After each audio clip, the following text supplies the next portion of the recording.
Hi everyone, welcome on today's video. This one is concerning WC system that takes a long time to fill up. Flush it and you've got to wait quite a long time before you can use it again. So let's look into the problems and why this is happening and how you can fix it easily. Now there are lots of different types of valves in cisterns today, a varied amount. I'm just going to show you one valve I've got here that I can easily demonstrate with you things to look for. So I'm going to get this old one that I showed you in the last video back out of the box it's come. Now this type fits through the bottom of the cistern and into the cistern like so, and this has got a nut here that splits. Now if your cistern is fed from the roof tank in the loft, it means it's got very low pressure, and what can happen, especially if you have the cistern renewed or you've renewed the valve, that's when you find it's running slow, and that's because the plumber has forgotten to change the part in here, the restrictor valve. That means that this valve can work on the mains or on low pressure water. Now they're always set up for mains because majority of people these days, their cisterns are on the mains. There's not so many low pressure systems about these days, but they are still there. So what to do? Well, this one's fairly simple. Just turn the water off and you split this nut here, okay, and you'll see inside there is the seating, what we call the seating of the valve.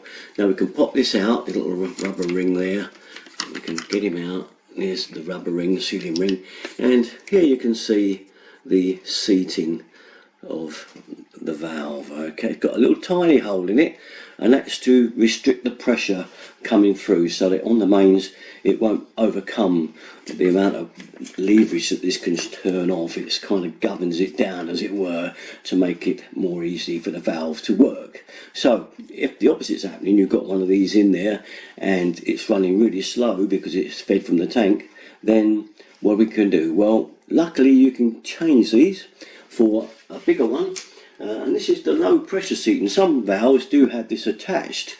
Some plastic valves, you'll see the little red one like this attached to the arm on here.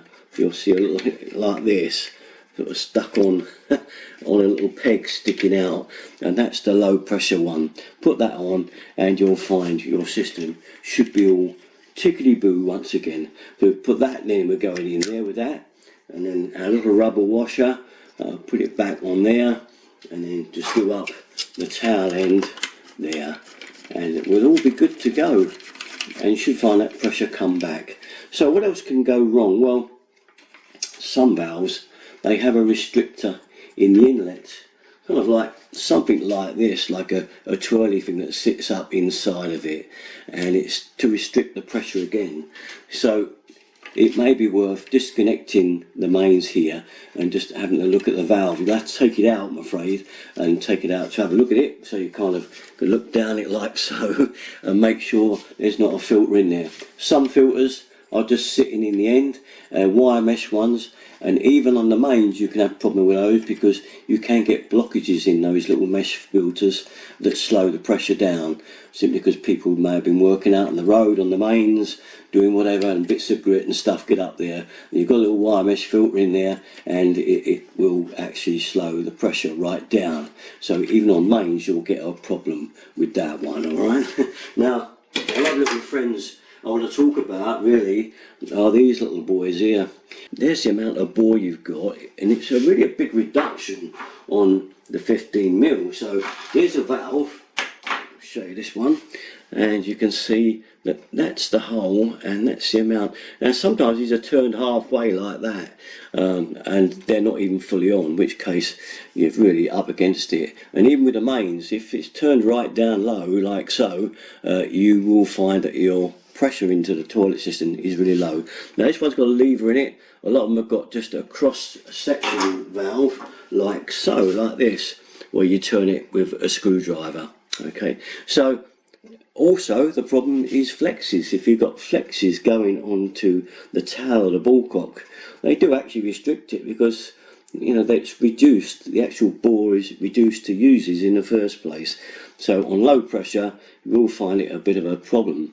So it's obviously better then to do away with the flexi and run a pipe straight up onto the tail of the valve.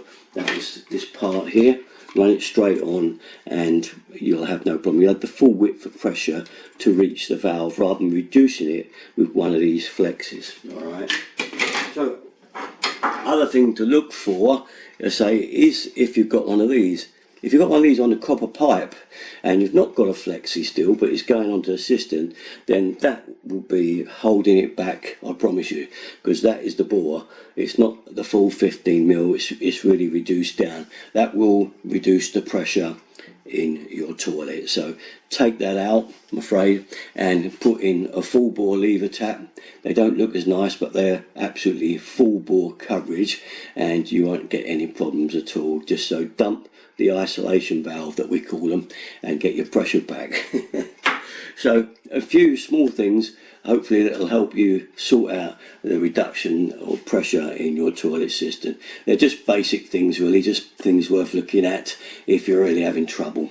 Okay, well that's about it though. All my stuff, the usual place to go. Derek 33. Thanks for watching guys. Bye bye.